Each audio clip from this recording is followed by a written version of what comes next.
It's another day. First thing I'm gonna do, starting on this axle project today, we're gonna get this bearing off, see what kind of shim we got under there.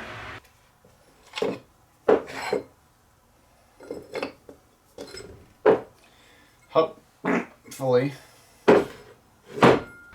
This is gonna want to pull on the cage, so we might actually have to cut the race and then yank everything off that way. Now, will this touch? Yes, it will.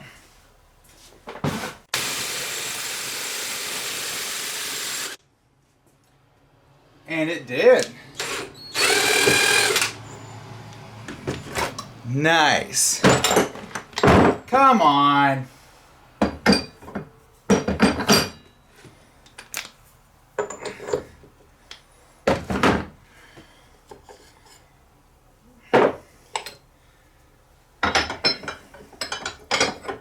This tool is a must-have.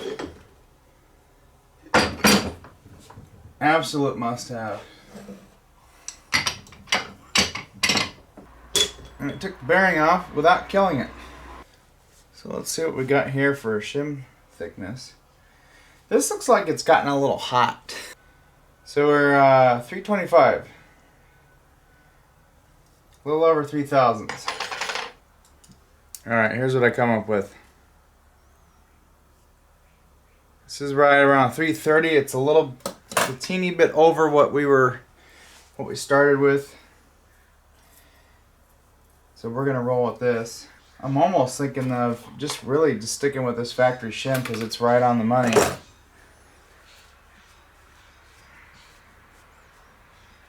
Instead of being a smidge over, which really I don't think is gonna make that much of a difference. It's a very small amount. Alright, I'm gonna go over the press that bearing on. And then I'm gonna go under the truck and throw in the new bearing races. And then I'm going to get the pinion set up in there. I'm going to go ahead and put the differential carrier in.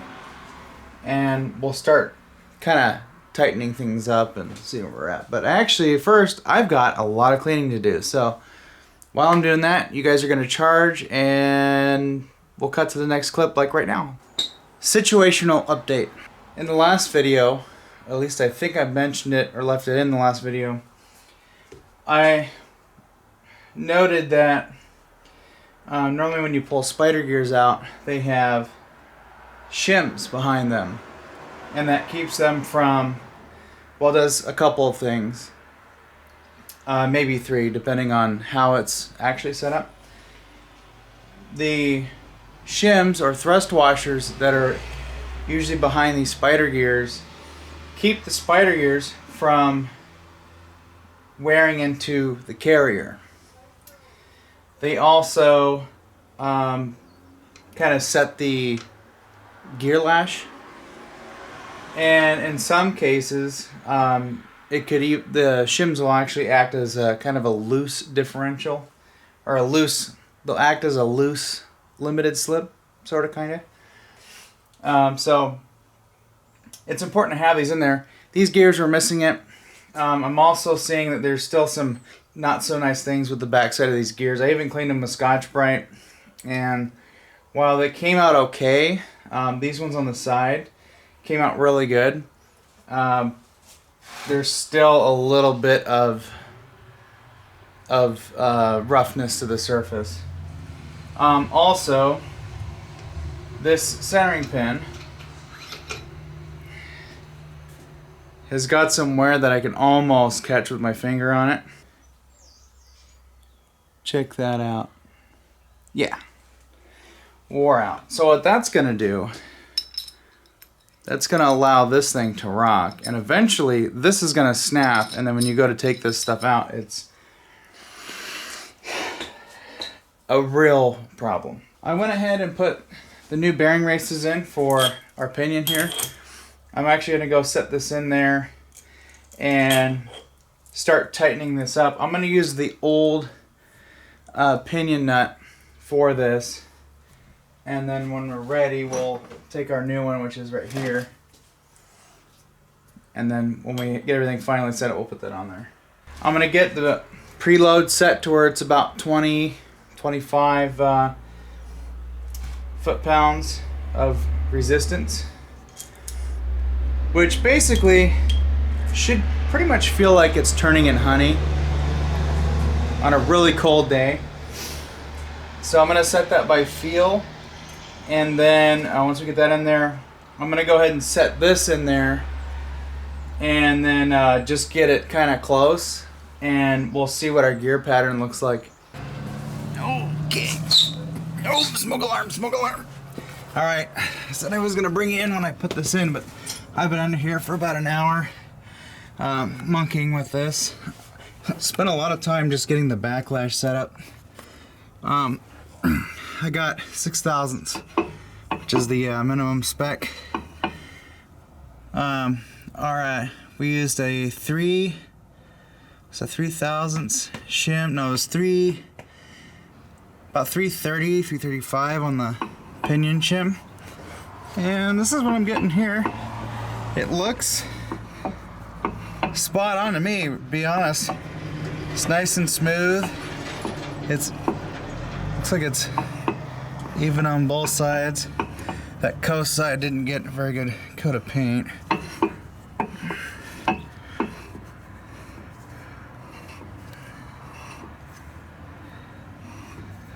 There might be a little in on the coast side, but we're just about dead on the, pretty much dead on the drive side. I'm gonna mess around with this a little bit more, but I think I might have it.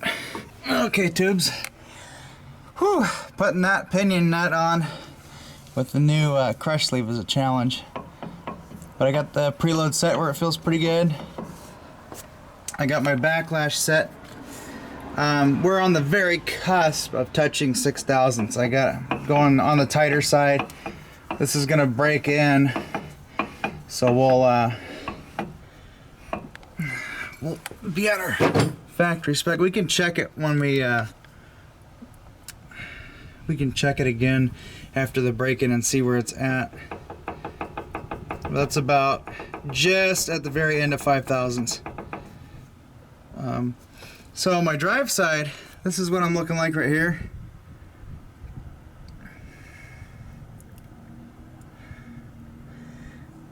It does look a little strange, but it's making contact there. The coast side, I'm leaning into the toe a little bit. So here's what I'm referencing. Now I know this is for a Ford 8.8, but I'm just referencing this stuff here. So this is what I have on the drive side, but on my coast side, I've got something kind of like that. But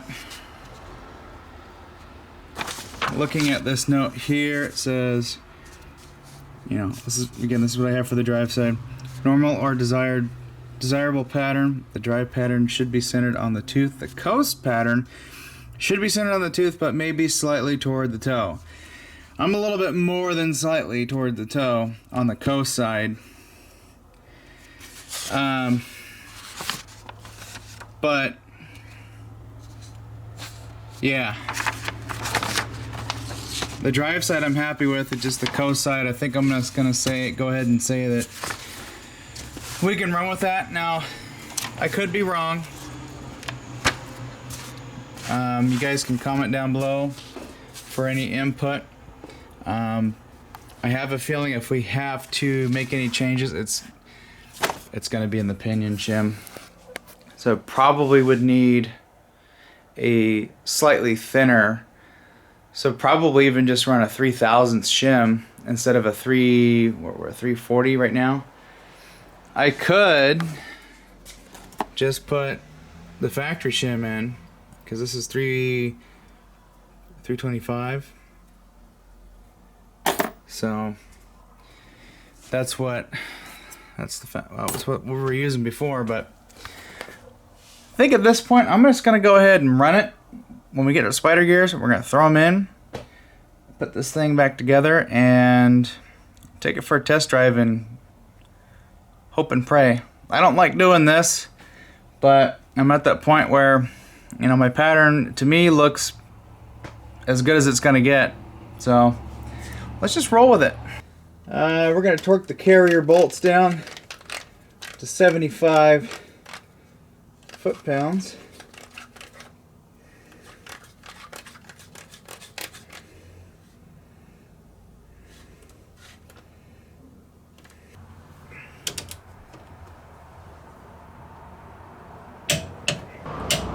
After I torque it, I am going to check the gear pattern one last time.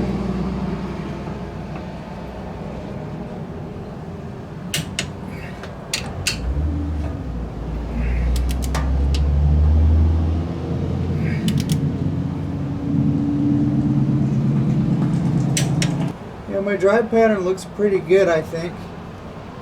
And then the coast is alright. It's a little into the... a little close to the toe, but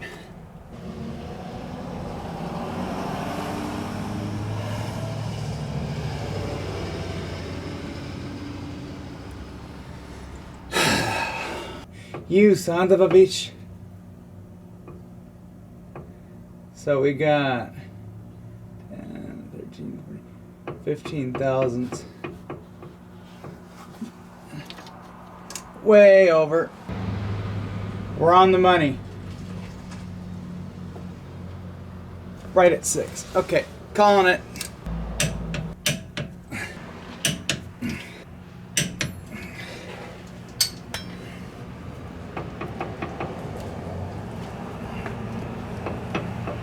Should I check out one more time just to drive myself crazy? Yeah, the coast side's looking a little better. And the drive side looks pretty good. Yeah. That's just gonna have to do, guys. Yeah, we're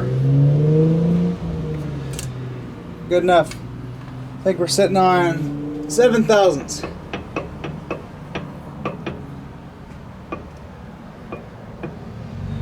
Oh yeah, 7 thousandths will go. We'll be good. Okay. That's 65 foot-pounds.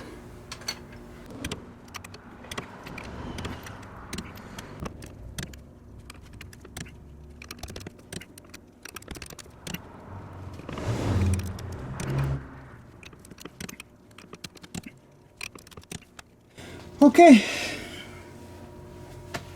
we just need spider gears.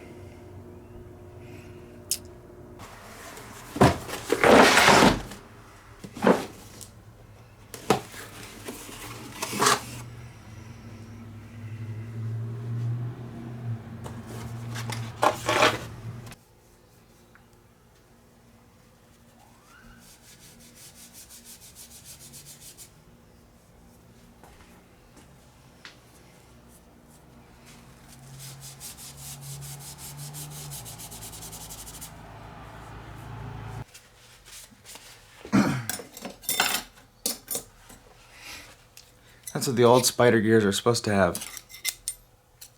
Thrust washers. I hope that whoever last worked on this truck and messed with this differential didn't go, ah, you don't need those. Well, you do. This truck's costing us money.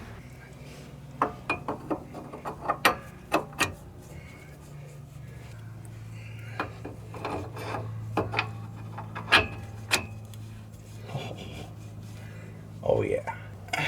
Cat, don't fuck with me right now. Come on, come on.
I'm not too worried about all the paint on there.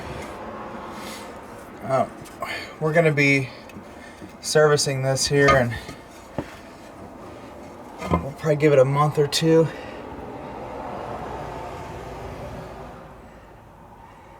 And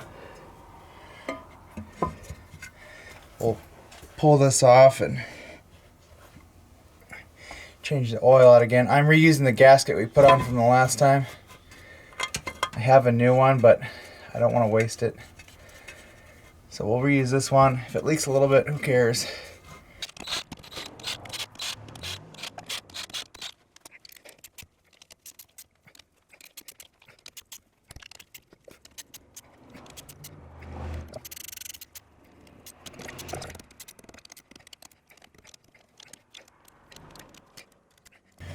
So this is what we got.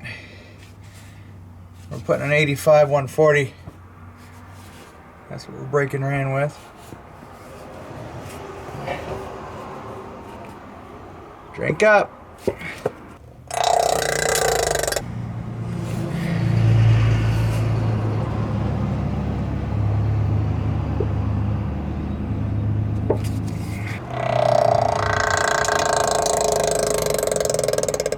$85 140. Little thick, little thick. So I'm gonna fill this just until it starts to run out.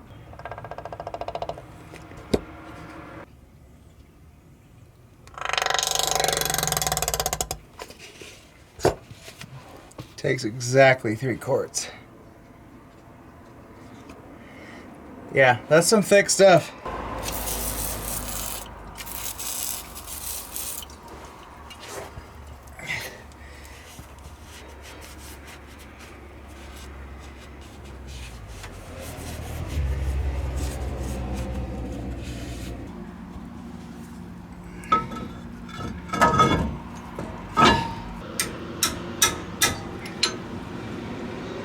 You hear that click, you know it's torque.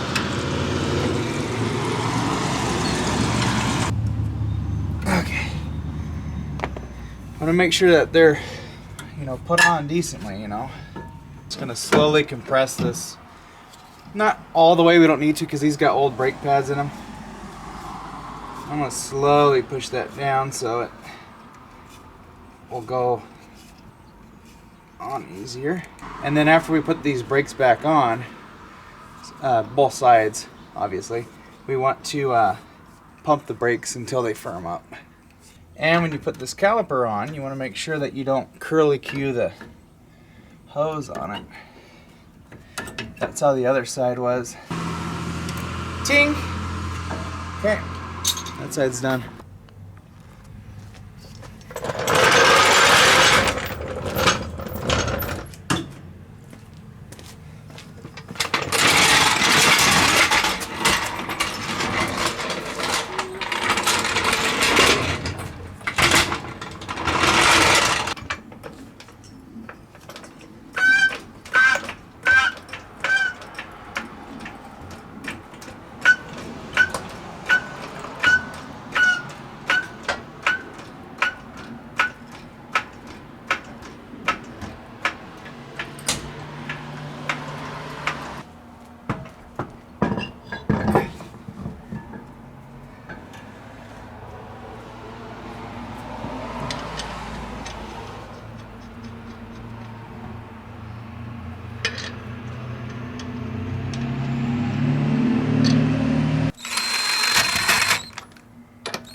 well. Wheels are torqued. Pump up the brakes. Make sure those are good. Hopefully, no more gear noise.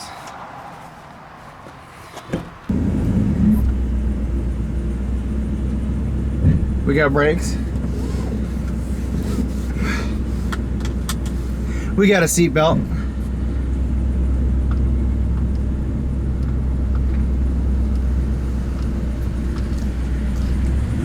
Just gonna take her slow.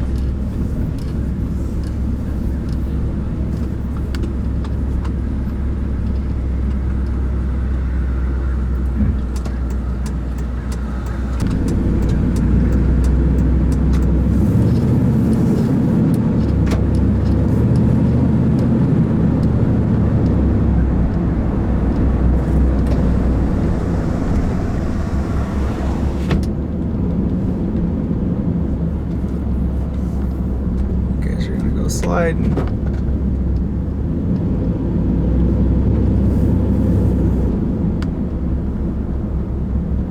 That's me listening for noises. At first I thought I heard some noise. I'm like, you gotta be kidding me. But that's his fan.